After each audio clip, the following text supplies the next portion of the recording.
Emperor Vextar stood on the highest tower of his crystal palace, looking out at the 3 galaxies he ruled. His massive dragon form cast shadows across the ground below. For 800 years, he had been the most powerful being in the known universe. Dragons like him lived forever, had magic in their blood, and could destroy entire planets with their fire breath. Every other species feared and respected the Draconian Empire, but today the mighty Emperor felt helpless.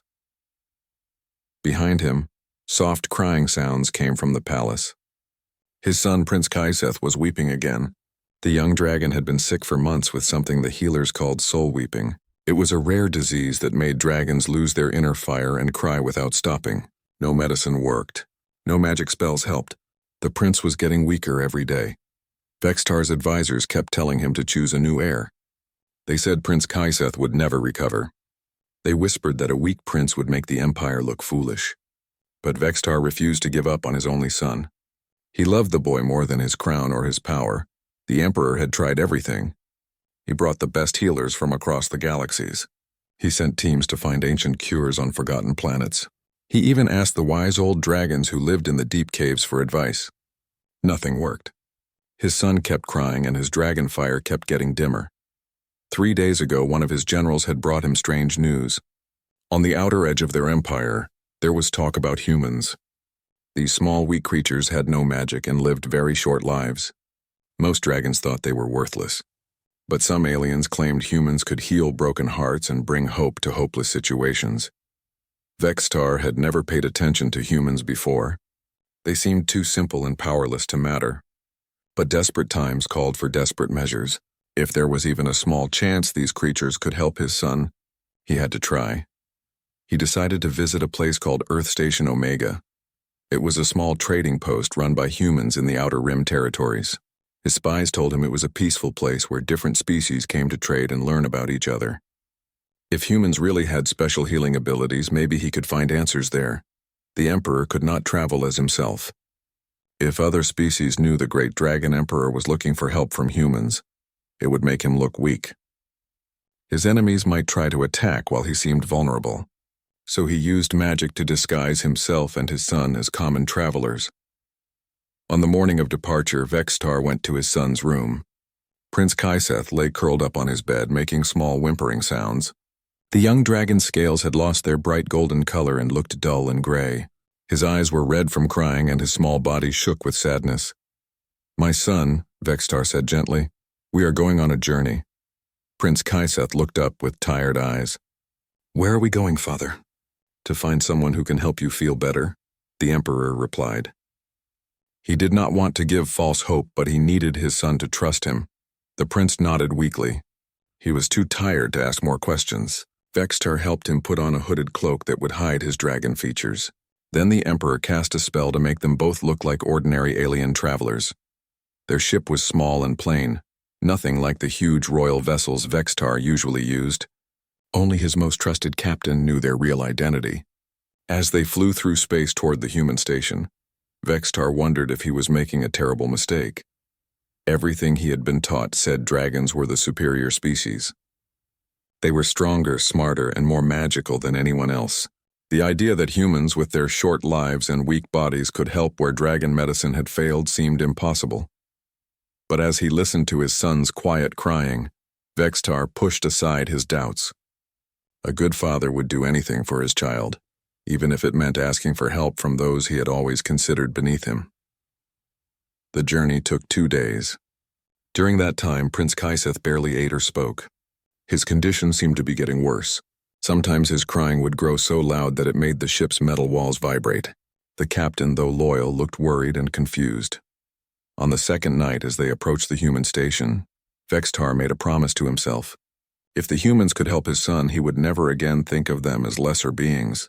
If they failed, at least he would know he had tried everything possible. Earth Station Omega appeared on their viewing screen as a small collection of connected metal buildings floating in space.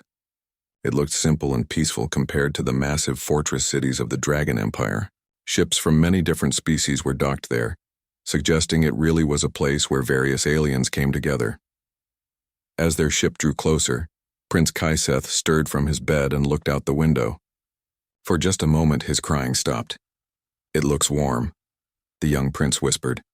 Vextar was surprised. The station did seem to give off a feeling of warmth and welcome, very different from the cold, impressive buildings of his empire. Maybe there was something special about this place after all. The Emperor prepared to dock their ship. Soon he would walk into the human station as a disguised traveler, carrying his sick son and hoping for a miracle. It felt strange to need help from creatures he had never really noticed before. But as he held Prince Kaiseth close, Vextar knew he would do whatever it took to save his child.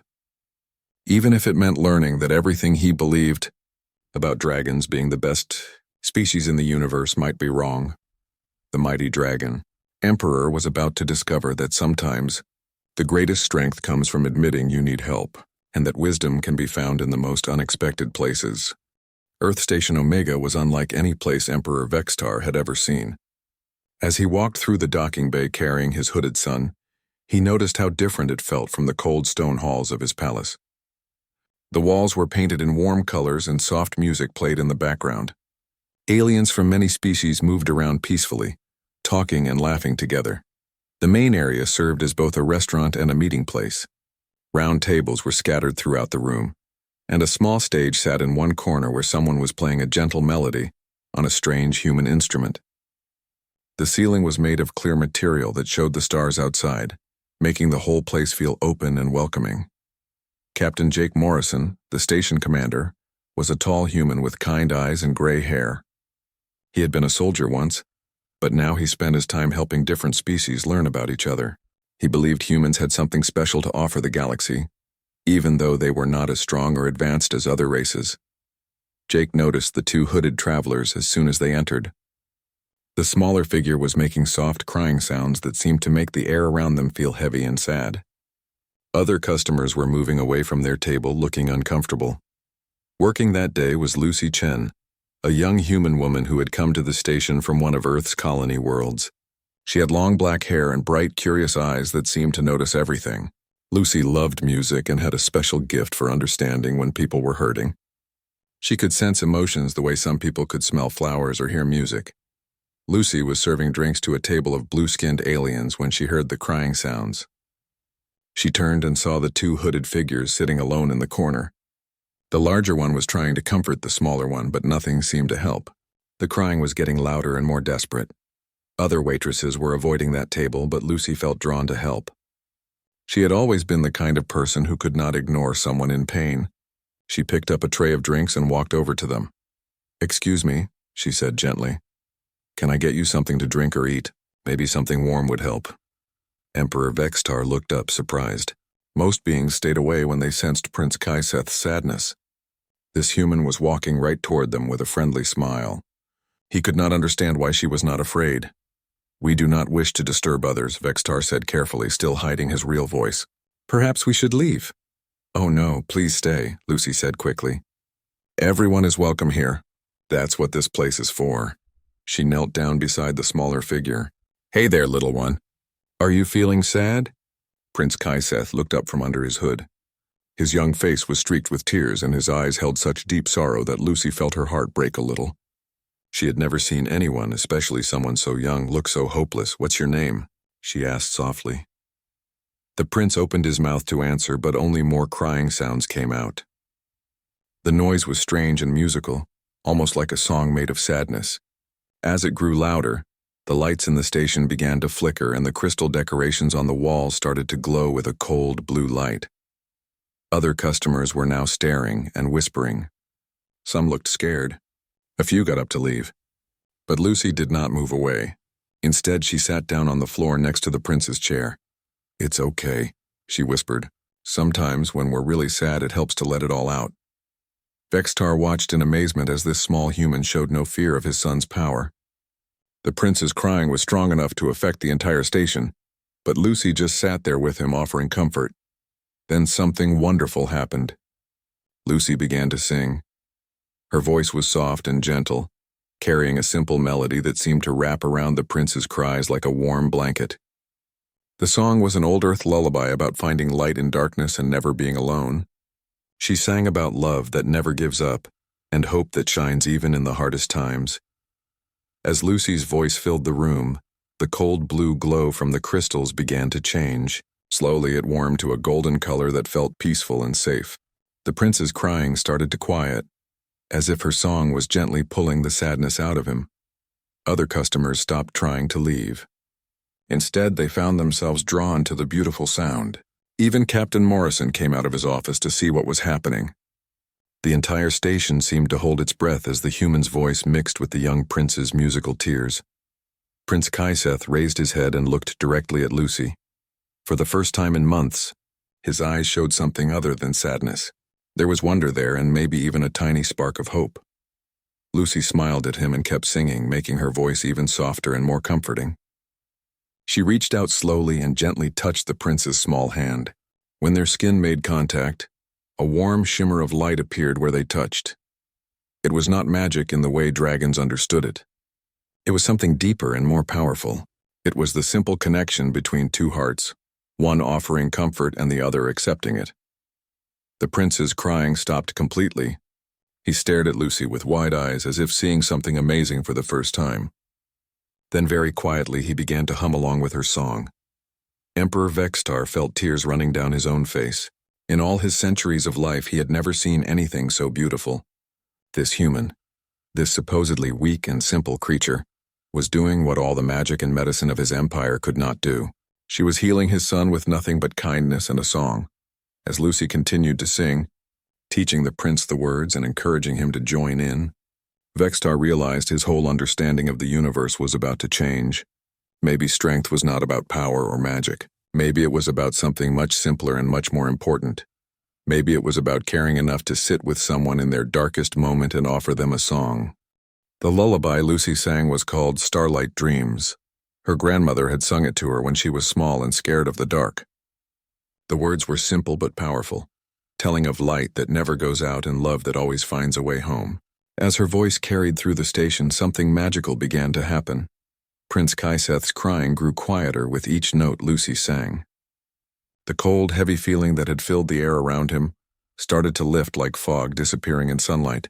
The crystal decorations throughout the station began to pulse with warm, golden light instead of their usual cold blue glow. Other customers who had been moving away from their table now found themselves drawn closer. A family of green-skinned traders stopped eating their dinner to listen. A group of mechanical beings who usually made clicking sounds when they talked went completely silent. Even the station's computer seemed to hum more softly, as if they too were affected by the music. Lucy noticed that the young boy under the hood was starting to relax. His small body was no longer shaking with sobs and his breathing was becoming calmer. She kept singing, making her voice even gentler, and slowly reached out to touch his arm. When her hand made contact with his skin, both of them gasped softly. A warm shimmer of energy appeared where they touched, like ripples on water made of light. It was not the cold, powerful magic that dragons used. This was something warmer, softer, and somehow much stronger. Prince Kaiseth looked up at Lucy with wonder in his eyes. Under his hood she could see a young face with unusual features, but she did not question what he was. All she saw was a child who had been hurting and was now beginning to heal. "That's beautiful music," the prince whispered, his voice still shaky from crying. "What is it?" "It's a song my grandmother taught me," Lucy said with a smile. She said it had special power to chase away bad dreams and sad feelings. "Would you like to learn it?" The prince nodded eagerly. Lucy began to teach him the words line by line. At first his voice was weak and uncertain, but as he sang along, something wonderful started to happen. A small flame of golden light appeared in his chest, visible even through his clothes. It was his dragon fire, returning for the first time in months. Emperor Vextar watched from across the table, hardly believing what he was seeing. His son's inner fire had been completely dark for so long that the healers said it might never return. Now it was glowing brightly, powered not by magic spells or rare medicines, but by simple human kindness and a song about hope. Captain Morrison had been watching from nearby, and he could not help but smile. He had seen many amazing things since opening the station, but this was special even for him. He approached their table carefully, not wanting to interrupt the healing moment. "Is everything all right here?" he asked quietly. Lucy looked up at him with bright eyes. "I think so." This little guy was feeling really sad, but music seems to be helping. The captain nodded and pulled up a chair. He had learned to trust Lucy's instincts about people. If she thought someone needed help, she was usually right. Music has a special power, he said to the prince. Humans have been using it to heal hearts for thousands of years. Prince Kaiseth looked curious. Thousands of years? How long do humans live? Oh, not very long compared to some species, Morrison said with a chuckle. Maybe 100 years if we're lucky, but we pass our songs down from parent to child so the music lives forever. This idea fascinated the young prince. In dragon culture, individuals lived for thousands of years, but they rarely shared emotional things like songs or stories. Each dragon was expected to be strong and independent. The idea that these short-lived humans created something that lasted longer than any single person was amazing to him. Can you teach me more songs? Prince Kaiseth asked Lucy. Of course, she said happily. Do you like happy songs or sad songs or songs about adventures? I would like to learn happy songs, the prince said, and for the first time in months he smiled. Lucy began teaching him a cheerful song about dancing in starlight. As they sang together, other customers in the station started to join in. The green-skinned traders hummed along. The mechanical beings created gentle clicking rhythms. Even some of the shy floating creatures that usually hid in corners came out to listen. The whole station began to feel like one big family sharing music together.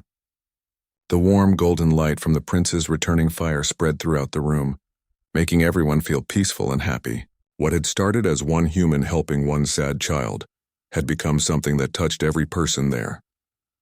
Emperor Vextar felt emotions he had not experienced in centuries. As a dragon ruler, he had been taught that showing feelings was weakness. Leaders were supposed to be cold and powerful, making decisions based on logic and strength.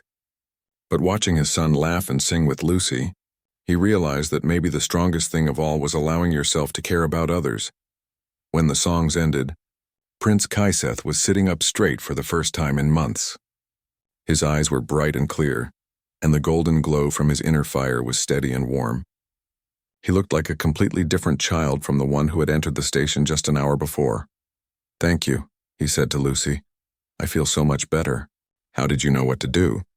Lucy smiled and gently brushed a tear from his cheek. Sometimes when someone is hurting, the best thing you can do is just sit with them and remind them they're not alone. Music helps because it speaks to our hearts in a language everyone understands. Vextar knew that everything had changed. This small human had accomplished what all the power of his empire could not. She had healed his son not through magic or medicine, but through simple compassion and the willingness to care about a stranger's pain. As he watched Lucy continue to talk and laugh with Prince Kaiseth, the Emperor realized he had a choice to make. He could return to his old ways, ruling through fear and thinking of other species as lesser beings. Or he could learn from what he had witnessed and find a new way to lead, one based on the kind of strength Lucy had shown. The mighty Dragon Emperor was beginning to understand that true power might not come from being the strongest or the most feared. It might come from being willing to help others find their own light in the darkness. Over the next 3 days, Emperor Vextar watched his son transform before his eyes. Prince Kaiseth spent every waking hour with Lucy, learning human songs and stories. His dragon fire grew brighter each day, and his laughter filled the station with warmth and joy. The change was so dramatic that Vextar knew he could no longer hide their true identity. On the third evening, when the station was quiet and most customers had gone to their rooms, Vextar approached Lucy and Captain Morrison. Prince Kaiseth was sleeping peacefully for the first time in months, curled up on a soft chair with a human blanket tucked around him. I must tell you something important, Vextar said, his voice serious. We are not who we appear to be. Lucy and Morrison looked at him with curiosity but no fear. They had suspected their guests were more than ordinary travelers, but they had been too polite to ask questions. Vextar slowly removed his disguise, revealing his true dragon form. He was magnificent and terrifying, with golden scales, powerful wings, and eyes that glowed like stars. His presence filled the room with ancient power and authority. Morrison stepped back in shock, but Lucy stayed where she was. I am Emperor Vextar, ruler of the Draconian Empire, he said, and that is my son, Prince Kaiseth, heir to 3 galaxies. Morrison's face went pale. He had heard stories about the Dragon Emperor, a being so powerful that entire star systems bowed before him. Your Majesty, he stammered, not sure if he should kneel or run, but Lucy's reaction surprised everyone. She looked at the mighty emperor with the same kind eyes she had shown his son. "You must have been so worried about him," she said gently. "I'm glad we could help." Vexitar stared at her in amazement. Here was a human who had just learned she was speaking to one of the most powerful beings in the universe, and her first thought was about a father's concern for his sick child. No advisor or general had ever responded to him with such simple, genuine compassion. "You do not fear me?" he asked. "Should I?" Lucy replied. "You're a father who loves his son. That's something I understand, no matter what you look like or how powerful you are." This response shook Vexitar more than any battle or political crisis ever had. In his world, fear and respect were the same thing. People obeyed him because they were afraid of his power. But Lucy was showing him a different kind of respect, one based on seeing the person behind the title. Over the following days, Lucy continued working with Prince Kaiseth while Vexitar found himself in long conversations with Captain Morrison. The human told him stories about Earth's history, about how humans had learned to work together despite their differences, and about the power of cooperation over conquest. On Earth, we learned that the strongest societies are built when everyone has a chance to contribute, Morrison explained. A good leader doesn't just give orders. They help people discover what they're capable of and then support them in becoming their best selves. These ideas were completely foreign to Vexitar. Dragon society was built on hierarchy and individual strength. The strongest ruled and everyone else followed. The idea that a leader should serve others instead of being served by them seemed backwards to him, but he could not argue with the results he was seeing. His son was not just healed. He was becoming more than he had ever been before. The combination of his natural dragon abilities with the emotional wisdom Lucy was teaching him made him stronger and more capable than any dragon prince in history. News of the miraculous healing began to spread throughout the galaxy. Other species heard that humans had cured a dragon prince of soul weeping, something that was supposed to be impossible. Ships began arriving at Earth Station Omega, carrying beings with various ailments of the heart and spirit. Lucy found herself helping a warrior race learn to express feelings other than anger. She taught a species of scholars who had forgotten how to play and have fun. She even helped some artificial intelligences understand what it meant to hope for something better. Each success amazed Vexitar more. These humans, with their short lives and simple technology, were accomplishing things his advanced empire had never even attempted. They were healing not just individuals but entire cultures that had lost their way. Captain Morrison established programs to train other humans in what Lucy was doing naturally. Soon the station had become a center for emotional healing and cultural exchange, with humans serving as teachers and guides for species from across the galaxy. "How do you do it?" Vexitar asked Lucy one evening as they watched Prince Kaiseth playing a game with some young aliens who had come seeking help. "We listen," Lucy said simply, "and we care. Most problems start when people feel alone or misunderstood. When you show someone that you see them and value them, it's amazing how quickly they can heal and grow." Vexitar thought about his vast empire, built on fear and maintained through force. He had millions of subjects, but how many of them felt truly seen and valued? How many problems in his realm came from people feeling powerless and unimportant? "What if I wanted to change things?" he asked quietly. "What if I wanted to lead differently?" Lucy smiled at him with the same warmth she had shown his son. "Then you start by admitting that you don't have all the answers, and that you're willing to learn from others. The strongest people are those who know when to ask for help." That night, Vexitar stood on the observation deck of the station, looking out at the stars. His empire stretched across 3 galaxies, but he wondered if he truly ruled anything at all. Real leadership, he was beginning to understand, was not about commanding obedience through fear. It was about inspiring others to become the best versions of themselves. As he watched ships from dozens of different species coming and going peacefully, all seeking the help that humans could provide, Vexitar made a decision that would change the course of galactic history. He would not just take his healed son home. He would take home a new way of thinking about power, leadership, and what it meant to be truly strong. The Dragon Emperor was ready to learn what humans had always known, that the greatest victories come not from conquering others, but from helping them discover their own inner light. 3 months after returning to his home world, Emperor Vexitar called for the greatest gathering in galactic history. Representatives from every species in the known universe were invited to Pyroth Prime, the dragon capital world. Many came expecting to hear about new conquests or tribute demands. Instead, they witnessed something that no one thought possible. Standing before the assembled leaders, with Prince Kaiseth at his side, Emperor Vextar announced the end of the Draconian Empire as it had existed for centuries. For too long, we have ruled through fear and force, his voice echoed through the great crystal hall. We believed that strength meant standing above others, that wisdom meant having all the answers, and that leadership meant never showing weakness. We were wrong. The crowd buzzed with shock and confusion. Dragon advisors looked horrified. Enemy species wondered if this was some kind of trick. But Vextar continued, his voice growing stronger with each word. My son was dying, and all our power could not save him. It took a human waitress with nothing but a song and a caring heart to heal what our greatest magic could not touch. This taught me that true strength comes not from what we can take, but from what we can give. He gestured to Lucy, who sat in the place of honor usually reserved for dragon generals. She looked small and nervous, surrounded by so many powerful beings, but her eyes held the same steady kindness that had first drawn Prince Kaiseth to her. I propose a new kind of galactic community, Vextar announced.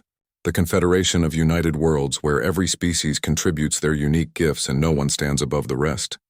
Where humans can teach us about compassion, where dragons can share our knowledge of the stars, and where every being has a voice in shaping our common future. The reaction was immediate and explosive. Some species cheered, excited by the possibility of freedom and equality. Others argued angrily, saying dragons could not be trusted.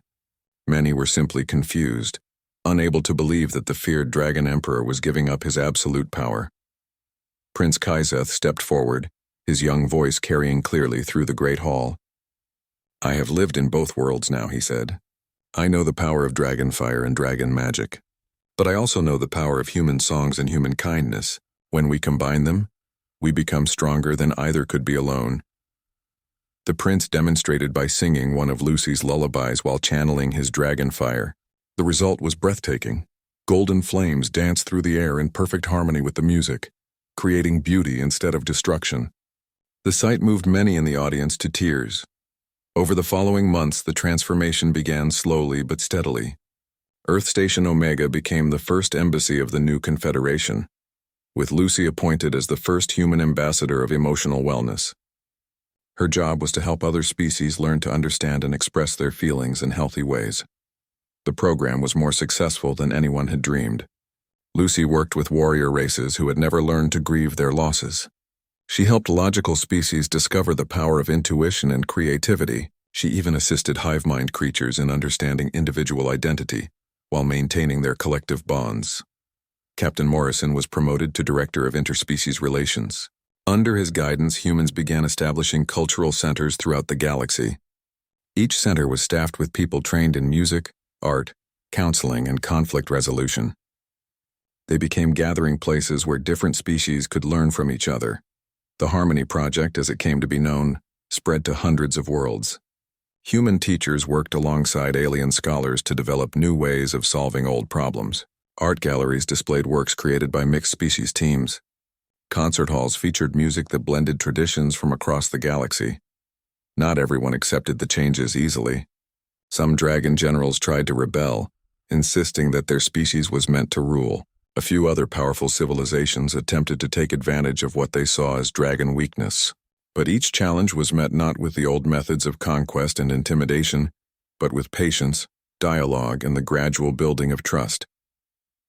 Prince Kaiseth became the bridge between old and new ways. He spent half his time on Pyrith Prime, learning to be a wise ruler who served his people instead of commanding them. The other half he spent traveling the galaxy with Lucy and other human ambassadors, continuing to learn and helping to spread the message of cooperation. The young prince's abilities had grown far beyond what any dragon had achieved before. By combining his natural dragon powers with the emotional wisdom humans had taught him, he could not only breathe fire, but could create flame that healed instead of harmed. He could fly faster than any dragon in history because he flew with joy instead of just strength.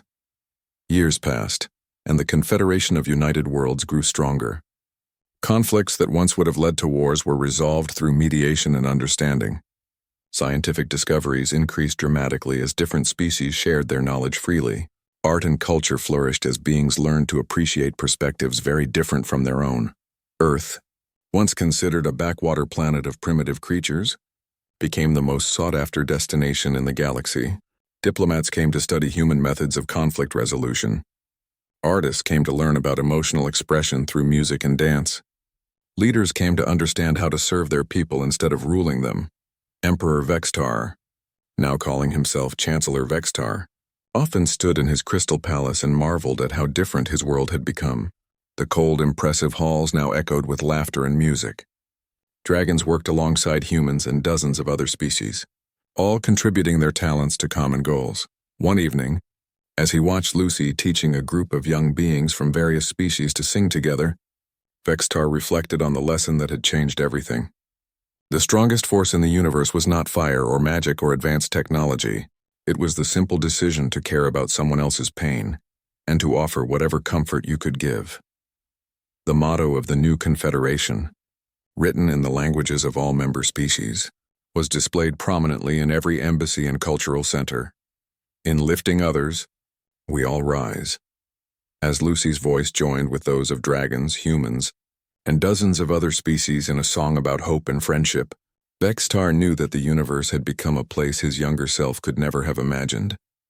It was a place where a waitress's lullaby could heal a prince, where a father's love could transform an empire, and where the greatest strength came from the willingness to learn from those you had once overlooked. The age of conquest was over.